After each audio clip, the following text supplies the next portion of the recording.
Good morning, I'm Rowena Crosby. And I'm Deborah Renner, and we're your co-hosts for this show. Thank you for joining us for the next 17 minutes for your IT show.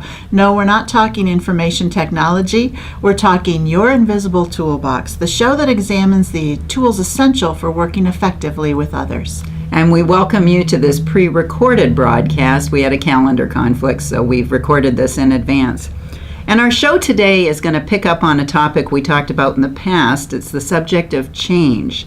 And the tool we looked at was the importance of learning something new and making that a habit to prepare ourselves for the changes ahead.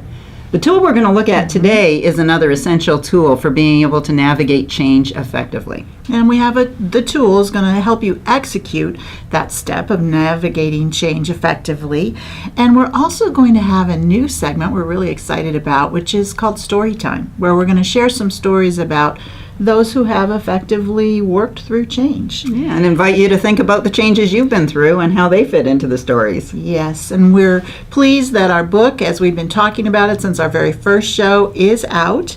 Your Invisible Toolbox, the technological ups and interpersonal downs of the millennial generation.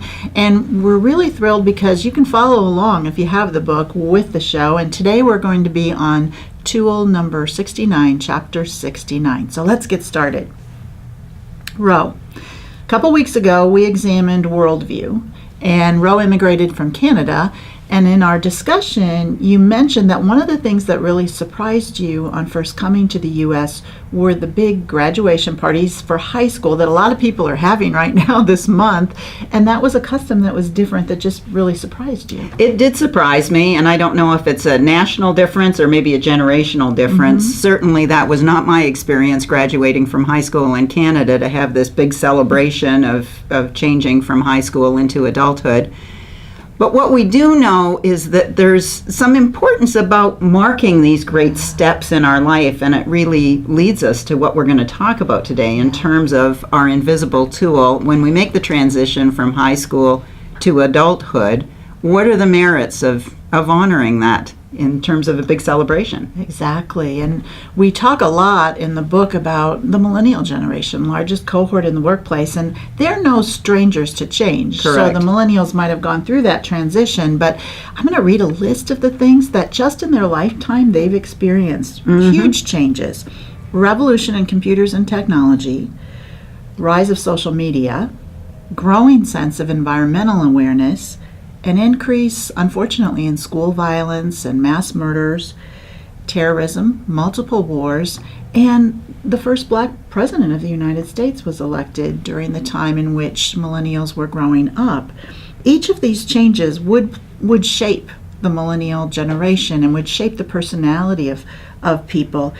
Yet the personal changes going into adulthood, those are things that have to be acknowledged personally. They're not the social changes that you experience, and so there's a difference in how we experience those changes. There is a big difference when we're at the heart of the change because it becomes an emotional experience, and objective reality and emotional reality aren't the same thing. And so we seem to realize that just intuitively in the changes in our own life, and we'll share some of those stories, but for some reason we fall a little short when it comes to the organizational changes that we experience. And some people find the process of actually change, leaving something behind, very difficult. There are people who will not leave their accountant behind or their hairdresser behind. I think you were one of those, weren't you? I was one of those. I followed my hairstylist. I always say through 5 salons, but I think it might have been 7. I horrify myself to think about it, but I didn't want to break up with him. And when he moved 3 hours away, I'm almost embarrassed to say, I actually thought about trying to maintain that relationship and traveling that far. It's funny how letting go of the old is so hard for us as we move into the new. Yeah, it is very hard. And so our invisible tool of the week is going to actually address that. So let's take a look at our invisible tool. And we're going to take a look at it by thinking about moving. We've probably all had that experience, moving houses. And this involves a little bit more than just arranging for a moving van or friends in a truck, pizza and beer. Yeah, you gotta pay them with pizza and beer. The change is more than that, as anyone who has done it recognizes. It's more than the physical move. Yes, it involves first letting go of the old. We tend to be focused on what the new is, but actually in our emotional realities, it's having to let go of the old. And the way that looks when you're moving houses, you move into the new house, so theoretically the transition has happened, the change has happened, but you wake up in a little unconscious state in the middle of the night, you're looking for a glass of water, and then you find yourself crashing into a wall because in the old place there wasn't a wall there. And we realize how hard this is the next morning when we've got to find a new route to work. And we know how hard that is when at some point the car drives itself to the old location because we slip into that unconscious state. Another example is the grocery store. You have to find a new grocery store, and the old grocery store set up things differently than the new grocery store. And so it's taking more time, and it's a little bit frustrating. So there's multiple changes that are more complex than just the move of the house. That's so true. And, you know, if you've made a move with your family, you also not only have to experience it yourself personally, but you've got to experience it through them as well. And a lot of times, especially with children, they might miss their school, miss their classmates, miss their teacher, all of those things that are elements of that change, even the birth of a child. Yeah, which is often a planned for and exciting change for people. Very happy change, and yet a lot of times the new mom and the new dad are going to feel guilty because although they're really thrilled with the new child, they miss a bit of what it was to just be a couple and the kinds of the ways that they could live as two people versus three. Exactly. It's so interesting. So even in a positive change, a planned positive change, we miss the old familiar place. We do. And the same thing happens to us at work, and that's really the focus of this show, is to talk about what are the skills we need in the workplace. There's all kinds of changes going on, new processes, new systems, downsizings, restructurings, acquisitions, new teams, new leaders, new products. So lots of changes going on organizationally. And like the personal changes we make in our life, we've got to leave the old comfort zone behind in our work life before we can move into the new. Yeah, all changes, whether they're positive or negative, personal or organizational, are going to require that leaving something behind. And William Bridges is a noted author. He wrote the book Managing Transitions, and he has a beautiful model of the transition process, and that's what he calls it. The change is really a transition, and it's a transition from what's familiar and what we're leaving behind towards what we're going towards. And in the midst of that, he designates what he calls the neutral zone. And that's when we've just stepped out of where we were or whatever we were involved with, and we are not yet to the new thing. And it's a zone that feels very uncomfortable because we'd like to go back to where we were, but we know we can't. We're on the road forward. Exactly. And we tend to notoriously focus on the new, but the reality is we have to leave the old first. So what is a leader to do, or what are those of us that are employees, what are we to do to make this work out? Well, we should stop, pause, and dignify the ending. And that may mean mourning what we're leaving behind, or it may mean celebrating what we're leaving behind, but to really recognize the old before we move into the new. So our tool for the week is to dignify the ending, and we do this socially without really even thinking about it. Retirement parties, celebrations of life, all of these things are ways we dignify what we're closing out as we move forward to the new thing. And there's a new trend in this whole baby moon. Yes. I don't know if any of you have heard about the baby moon, but this is when parents, before they welcome a new member to their family, go on that one last trip when they were just a couple before they introduce the new family member. And that's really to celebrate what they're leaving behind. Exactly. Or mourn it, the loss of it. Well, we're going to take a look at a development challenge that'll kind of help with this, and we're going to have a development challenge that will challenge you to put some things in place with regards to making yourself more effective through change. We know we're all experiencing it personally and professionally. And the development challenge this week is going to ask you to reflect on the changes that you've made. And they can be personal changes or they can be career changes. But to step back and reflect on those. And they could be just the major changes in your life. It could be a marriage. It could be a divorce. It could be that new baby. And think back to the sense of loss around that change. What were you leaving behind? Exactly, because it is tempting, as we've talked about, to think of change as the beginning of something new. And given the emotional investment and energy that change takes, of course we should be focused on the new and taking a look at that.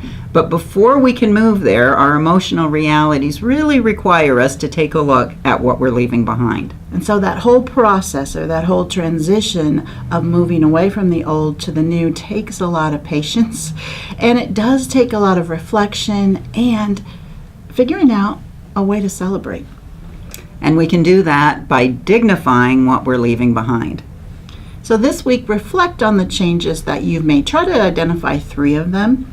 And try to think back on what you might have done or that you could do on changes that might be upcoming for you to dignify the ending, to really be able to celebrate or to acknowledge what you're leaving behind as you move forward.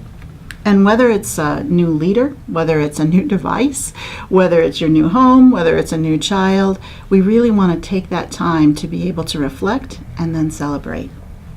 And now it's time for our social media. We're going to feature some posts that we'll feature on our social media platforms this week. And if you follow us on social media, you know that we post relevant content several times a day on many platforms. And we're going to highlight 2 of the posts from this week. And the first one really speaks to that, leaving the old before we go to the new. And one of the reasons many change efforts fail is because we forget to dignify the ending. Yeah. So you'll find a very fun post that's called Bridges and Change, and that's Bridges as in William Bridges, the author of the book Managing Transitions. And it presents both storybook and cartoon examples of what it's like to leave the old behind when you're navigating change. You will find that on all Tero social media platforms today. And our second post is a Tero tips video that features my co-host, Ro. And it's a fabulous short video. We have several of these. We have so many of these actually on our Tero website at www.tero.com. But this particular Tero tips video talks about what leaders can do to paint the picture of where people are headed, which is also part of that transition process. And it's a great tip, and it's 3 minutes in length. Oh, I don't even think it's that long. Not even that long, but a fabulous little clip that will give you some nuggets to take away in terms of helping people through change. And you can see that on our social media platforms on Wednesday. Well, now we're at our new segment. We're really excited about it. It's story time. Story time. There are a lot of stories that we hear in the work that we do and that we've experienced that link with whatever the tip is or whatever the tool is that we're taking a look at on a particular week. And so today we're going to take a look at some stories around dignifying the ending. Absolutely. And I know one of the things that we wanted to talk about, because many leaders find themselves in this situation, is inheriting change going forward. So going into a situation where they're challenged to change the culture or implement a big change initiative, it's one thing to really be there and introduce the change. It's quite another to inherit that situation. And what can we do as leaders? And one of the things is we can use this story platform. Yeah. To get to know the people and have them talk a little bit about what are they leaving behind, what does that history look like, and share those great stories. And in doing that, they can build the relationships and dignify what they're leaving behind. And you had an example of one of our clients that did this extremely well. Yeah, he had a story to share with us that he said that we could share, and it was when he took over a manufacturing plant that had actually been in that town over 100 years.